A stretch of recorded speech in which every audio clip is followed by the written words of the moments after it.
வணக்கம். நம்ம கைகள்ல மருதாணி வைக்கிறதுங்கிறது பாரம்பரியமா நம்ம வச்சுட்டு வர்றது தான். இந்த மருதாணி இலைகள கையில வைக்கிறதுனால பல்வேறு பயன்கள் பெண்களுக்கு கிடைக்குது. இதில பார்த்தீங்கன்னா, செயல்திறன் மிக்க வேதிப்பொருட்கள் நெறைய இருக்கு. அதுவும் என்னென்னன்னு பார்த்தீங்கன்னா, கௌமாரின்கள், நாப்தாக்வினோன்கள், லாசோன், பிளேவனாய்டுகள், ஸ்டிரால்கள், டேனின்கள் இந்த மாதிரி. இத இலைகள் தசைய இருக்கிற தன்மை கொண்டது. அதிக இரத்தப்போக்கினை தடுக்கும். மாதவிடாய் சுலபமா இருக்க உதவும். பெண்களோட வெள்ளைப்படுதல் மற்றும் மாதவிடாயில அதிகப்படியான இரத்தப்போக்கு இது எல்லாத்தையுமே தீர்க்கும். கால் எரிச்சல தடுக்கிறதுக்கு இலைகள அரைச்சு பசையா போடலாம். தொண்டை கரகரப்புக்கு அந்த இலைகளோட சாறை கொப்பளிச்சோம் அப்படின்னு சொன்னா, அந்த தொண்டை கரகரப்பு குணமாகும். இலைகளோட வடிசாறு இல்லைன்னா கசாயம் பார்த்தீங்கன்னா, வயிற்றுப்போக்கு, சீதபேதியினை கட்டுப்படுத்தும். கால் எரிச்சலை தடுக்கிறதுக்கு பசையாக உதவும். மருதாணி இலையோட கொஞ்சம் குளியல் சோப்பை சேர்த்து நம்ம அரைச்சி பூசி வந்தோன்னா, கருந்தேமல் இருந்துச்சு அப்படின்னு சொன்னால், ஒரு சிலவங்களுக்கு அந்த 30 இயர்ஸ் கிராஸ் ஆனதுக்கப்புறமே பார்த்தீங்கன்னா, அந்த நோஸ்லாம் பிளாக் கலரில் தேமல் மாதிரி இருக்கும். அதுக்கு எல்லாத்துக்குமே மருதாணி ஒரு நல்ல ரெமெடி. உள்ளங்காலில் ஆணி ஏற்பட்டிருந்தாலும் மருதாணி இலையோட கொஞ்சம் வசம்பு, மஞ்சள், கற்பூரம் சேர்த்து அரைச்சி ஆணி இருக்கிற இடத்துல தொடர்ந்து கட்டிட்டு வந்தோன்னா 1 வாரத்தில் இது குணமாகும். மருதாணி வைக்கிறது பார்த்தீங்கன்னா, இது ஒரு சிறந்த கிருமி நாசினி. அதாவது கண்ணுக்கு புலப்படாத கிருமிகளை அழிக்கிறதுக்கு, நகைச்சுத்தி வராமல் தடுக்கிறதுக்கு, புண்ணு ஆட்டுறதுக்கு ஒரு நல்ல மருந்து. மருதாணி இலையை அரைச்சி கைகளுக்கு வச்சுட்டு வந்தோம்னா உடல் வெப்பம் தணியும். ஒரு சிலவங்களுக்கு பார்த்தீங்கன்னா, மருதாணி நல்லா ப்ரௌனிஷாக பிடிச்சிருக்கும். ஒரு சிலவங்களுக்கு பார்த்தீங்கன்னா, நல்லா டார்க்காக கருப்பு கலரில் ஆகிடும். அந்த கருப்பு கலரில் ஏன் ஆகுதுன்னு பார்த்தீங்கன்னா, அவங்களுக்கு சூட்டுடம்பு, அவங்களோட உடம்புல பித்தம் அதிகமாக இருக்குது அப்படின்னு சொல்லிட்டு அர்த்தம். கைகளுக்கு அவங்க அந்த பித்தம் அதிகமாக இருக்கிறவங்க அந்த கைகளுக்கு மருதாணி போட்டுகிட்டே வந்தாங்க அப்படின்னு சொன்னால், அவங்களுக்கு உடல் வெப்பம் தணிஞ்சு பித்தம் கம்மியாகும். அதனால் வர நோய்களும் கம்மியாகும். கைகளுக்கு அடிக்கடி மருதாணி போட்டுட்டு வந்தோம்னா மனநோய் ஏற்படுறதும் குறையும். மருதாணி போடுறதுனால நகங்களுக்கு எந்த நோயும் வராமல் பாதுகாக்கலாம். ஆனால் இந்த பயன்கள் எல்லாமே நம்ம கோன்களில் இருக்குமான்னு எதிர்பார்க்கக்கூடாது. கண்டிப்பாக அதுக்கு வாய்ப்பே கம்மி தான். மருதாணி இலையை நம்ம செடியிலேருந்து பறித்து அரைச்சி வைக்கிறது தான் உண்மையான மருதாணி.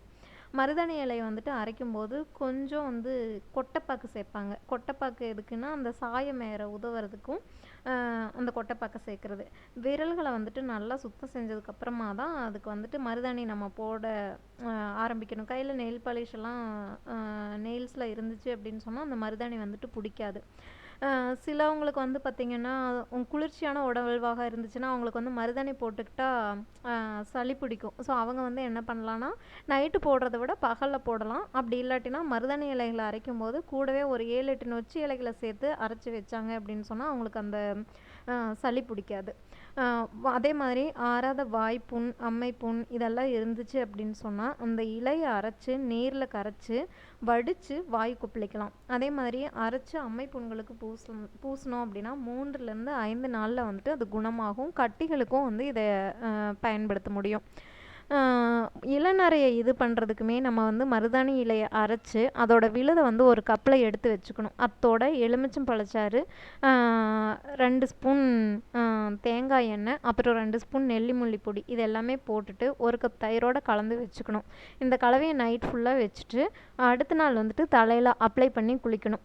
இது நம்ம கண்டினியூவாக செஞ்சுட்டு வந்தோம்னாவே அந்த இளநரை வந்தவங்களுக்கும் சரி, இல்லை இளநரை வர மாதிரி ஸ்டேஜில் இருக்கிறவங்களுக்கும் சரி, அதை எவ்வளோக்கு எவ்வளோ இது பண்ண முடியுமோ அந்தளவுக்கு இதை தடுத்துரும். தூக்கமின்மையை போக்குறதுக்கு மருதாணி பூவை ஒரு துணியில் சுற்றி தலைமாட்டில் வச்சு படுத்தோன்னா நல்ல தூக்கம் வரும். அந்த பூவோட மனம்தான் அந்த தூக்கத்தை வரவழைக்கிறதுக்கு. அதே மாதிரி பார்த்திங்கன்னா, இதை ஒரு சிலவங்க என்ன சொல்லுவாங்கன்னா, ஜஸ்ட் இந்த பில்லி சூனியம் இது பண்ணுறவங்க தான் மருதாணி வைப்பாங்க அப்படின்னு சொல்லுவாங்க. அது உண்மைக்குமே மூட நம்பிக்கை தான். அதாவது அந்த காலத்தில் நம்ம இந்த மருதாணி வச்சுருந்தோம் அப்படின்னா பில்லி சூனியம் அண்டாது அப்படிங்கிறது ஒரு நம்பிக்கை.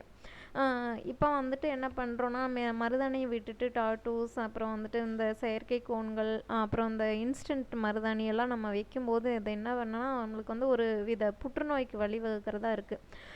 ஸோ நம்ம வந்து எது எது நம்மளுக்கு வந்து அழகுன்னு நினைக்கிறோமோ அது எல்லாமே ஆபத்து தான். பார்த்திங்கன்னா நம்ம க்ரீம்ஸ் எல்லாம் யூஸ் பண்ணுறது நம்மளுக்கு உண்மையிலேயே ஃபேஸ்க்கு அந்த டைமுக்கு நல்லாயிருக்கு, ஆனால் அதனால் வர சைடு எஃபெக்ட்ஸ் ஜாஸ்தி. அதே மாதிரி நம்ம வந்து வெளியில் போகும்போது ஆயில் அப்ளை பண்ணக்கூடாதுன்னு நினைக்கிறோம், ஆனால் எப்போவுமே முடிக்கு ஆயில் அப்ளை பண்ணாமல் இருக்கிறது தான் நம்மளுக்கு ஆரோக்கியத்துக்கு கேடு. ஆனால் நம்மளை அதுதான் அழகுன்னு நினச்சிட்டு அதை வந்து ஃபாலோ பண்ண ஆரம்பிச்சிட்டோம். ஸோ அந்த மாதிரி மருதாணி வந்துட்டு நம்ம ஏதோ ஒரு ஃபங்க்ஷன் அந்த மாதிரி ஒரு இதுக்கு வந்து நம்ம கோன் போட்டாலும் கூட அட்லீஸ்ட் நம்ம வந்து மித்த ரெகுலர் நாட்களில் நம்ம வீட்டில் இருக்கும்போது நம்மளுக்கு இந்த மருதாணியை வந்துட்டு நம்ம கையில் போட்டுட்டு வர்றது நம்மளுக்கு ரொம்ப ஹெல்த்துக்கு நல்லது. ஸோ இதை வந்து நீங்கள் கேட்குறதோடு இல்லாமல் ஜஸ்ட்டு வந்து கண்டிப்பாக உங்களோட இதில் நீங்கள் வந்து கண்டிப்பாக மருதாணி யூஸ் பண்ணுங்கள். தேங்க்யூ.